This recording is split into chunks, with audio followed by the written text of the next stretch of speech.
अगर मारुति अपने कार में ये फीचर दे दे तो लगभग उसकी 5 स्टार रेटिंग तो पक्की हो जाए, क्योंकि मारुति पे एक बड़ा धब्बा है उसकी बिल्ड क्वालिटी को लेकर। मैं बड़ा ताजुब माना कि यार मारुति ने अभी तक एडास अपनी किसी कार में नहीं दिया और लोगों को एक थोड़ा सा कॉन्फिडेंस भी आता है कि यार ये भी फीचर्स है। हाँ, मारुति की ये जरूर कोशिश रहती है कि वो इकोनॉमिकल अपनी कार को रखे जिससे ज्यादा से ज्यादा मास लोग ले सकें। हेलो दोस्तों, welcome back to the channel. और आज की वीडियो में हम बात करने वाले हैं एक ऐसे फीचर के बारे में कि अगर मारुति अपने कार में ये फीचर दे दे तो लगभग उसकी 5 स्टार रेटिंग तो पक्की हो जाए। अब आप सोच रहे होंगे कि यार अगर इतनी छोटी सी चीज है या कोई फीचर ऐड करने की बात है तो मारुति ने आखिर किया क्यों नहीं, क्योंकि मारुति पे एक बड़ा धब्बा है उसकी बिल्ड क्वालिटी को लेकर। और इसीलिए कहीं ना कहीं जो लोग बिल्ड क्वालिटी को बहुत ज्यादा अहमियत देते हैं वो मारुति की गाड़ियों से कतराते हैं। साथ ही आपको यह भी लग रहा होगा कि यार मारुति ने अभी तक ये फीचर दिया क्यों नहीं अगर इतना इंपॉर्टेंट फीचर है ये।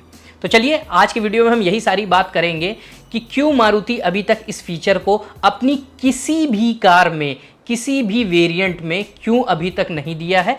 और वो फीचर है एडास, जिसको बोलते हैं एडवांस्ड ड्राइवर असिस्ट सिस्टम। दोस्तों, हम सबको पता है कि आज का जो सिनेरियो है, जिस तरह से पॉपुलेशन बढ़ रही है और पैरेलली जो अच्छी रोड्स बन रही हैं, नेशनल हाईवेज बन रहे हैं, एक्सप्रेसवेज बन रहे हैं, उसमें इस एडास फंक्शन का कितना ही इंपॉर्टेंस बढ़ती जा रही है। और कई कार कंपनियां तो ऐसी हैं जो सिर्फ टॉप वेरिएंट में नहीं बल्कि मिड वेरिएंट में भी एडास यानी एडवांस्ड ड्राइवर असिस्ट सिस्टम देना शुरू कर दी है, क्योंकि वो शायद समझती हैं कि ये एक इंपॉर्टेंट फैक्टर है और अब ये कार में होना ही चाहिए। जैसे कि एक बड़ा एग्जांपल ले लें महिंद्रा थार रॉक्स का।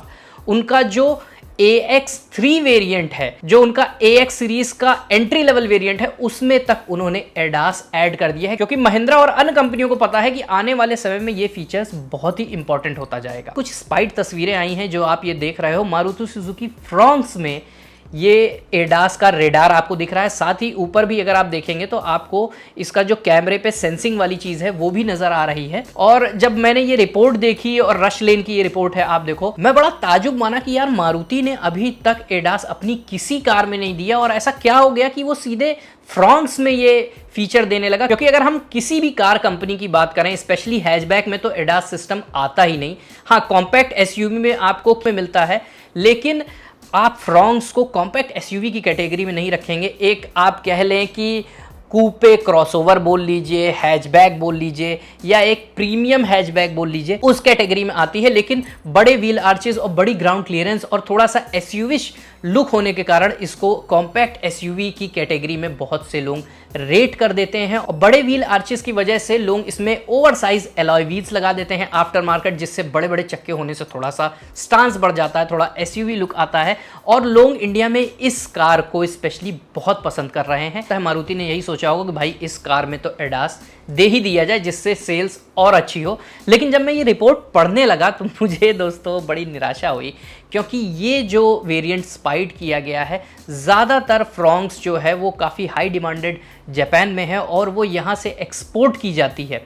तो ये वहाँ का वेरिएंट है, मतलब वहाँ के लिए तैयार किया जा रहा है। और साथ ही एडास के साथ मारुति स्ट्रॉन्ग हाइब्रिड टेक्नोलॉजी भी अपनी हैचबैक और कॉम्पैक्ट एसयूवी सेगमेंट में और ज़्यादातर कारों में लॉन्च करने वाला है। लेकिन अभी तक ये क्लियर नहीं हो पाया है। स्पाइट तस्वीरें तो आ रही हैं, टेस्टिंग पे गाड़ियाँ दिख रही हैं। अब ये नहीं समझ में आ रहा है कि वो इंडिया में जो लॉन्च होने वाली है उनके लिए तैयारी की जा रही है कि बाहर। लेकिन एक चीज़ ज़रूर है कि जब टेक्नोलॉजी आ जाएगी और बाहर लॉन्च होगी तो ज़रूरत पड़ने पर इंडिया में भी लॉन्च की जाएगी। लेकिन मुझे लगता है कि मारुति को आज नहीं तो कल इसको लॉन्च करना ही पड़ेगा, क्योंकि उसका सबसे बड़ा रीज़न क्या है दोस्तों, जो फीचर्स है ना आजकल बड़े इजीली अवेलेबल होते जा रहे हैं।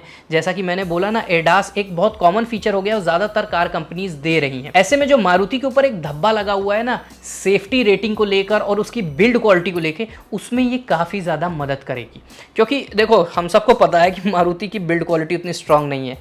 जब लड़ती है गाड़ी तो ज़्यादा डैमेज होता है। बाकी जो कॉम्पिटिटर्स हैं या जो ज़्यादा कह लें कि बिल्ड क्वालिटी पे ध्यान देते हैं उनके अपेक्षा सिटी में तो प्रॉब्लम नहीं, लेकिन एक्सप्रेसवेज और हाईवेज पे अगर ये फीचर ऐड कर दिया जाएगा तो देखो, जब कार लड़ेगी ही नहीं, पहले डिटेक्ट कर लेगी कि आगे कौन सी कार चल रही है, वो अपने आप स्लो डाउन कर ले रही है, या इमरजेंसी ब्रेकिंग सिस्टम हो जिसमें रेडार जो है वो डिटेक्ट कर लेता है। और अब तो एक अच्छी चीज़ आ गई कि पहले कार ही डिटेक्ट होती थी, टू व्हीलर ही डिटेक्ट करते थे, लेकिन अब गाय जो है वो इंडियन रोड्स पे बहुत ज़्यादा कई जगहों पर देखने को मिलती हैं, उसको भी डिटेक्ट कर ले रहा है एडास। साथ ही मोटरसाइकिल, साइकिल, पेडेस्ट्रियंस, जितनी भी चीज़ें हैं जो ऑब्जेक्ट उसमें फीड किए गए हैं उनको डिटेक्ट कर लेता है। तो ऐसे में मारुति के लिए ये एक कह ले वरदान की तरह होगा। अगर इस फीचर को वो ला देते हैं तो उनको एक बड़ी मदद मिलेगी कि भाई अगर गाड़ी लड़ेगी ही नहीं तो ऐसी नौबत नहीं आएगी, और लोगों को एक थोड़ा सा कॉन्फिडेंस भी आता है कि यार ये भी फीचर्स है।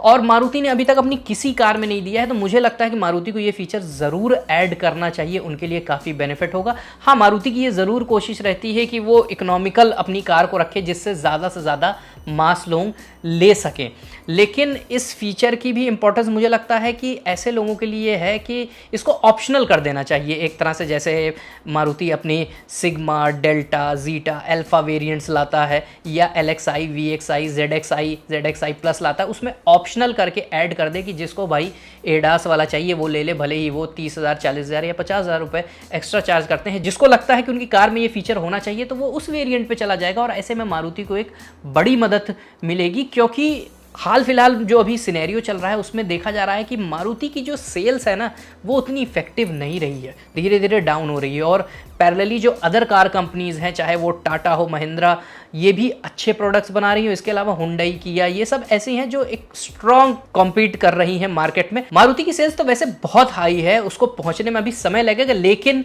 अगर शुरुआत हो जाएगी तो जल्दी ही उसको क्रैक भी कर लेंगे बाकी कार कंपनीज। और ऐसे में मारुति अगर अपनी कार को एडवांस नहीं करेगा, फीचर्स को नहीं बढ़ाएगा, टेक्नोलॉजीज़ को नहीं बढ़ाएगा, जैसे स्ट्रॉन्ग हाइब्रिड और इन सारी चीज़ की बात बोल रहे हैं, क्योंकि जो इंडियन मार्केट है ना वो बहुत ही स्ट्रॉन्ग हो चुका है।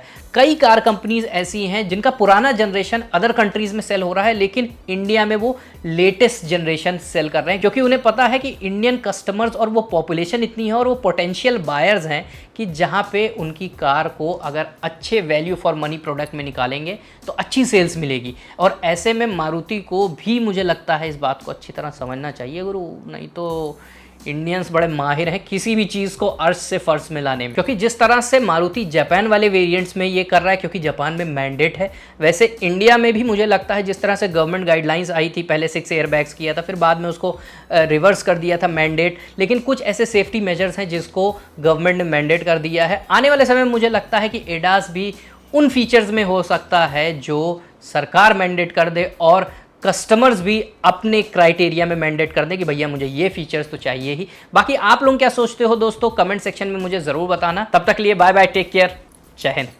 Please like, share and subscribe, and don't forget to press the bell icon, and stay tuned to AutoTube India.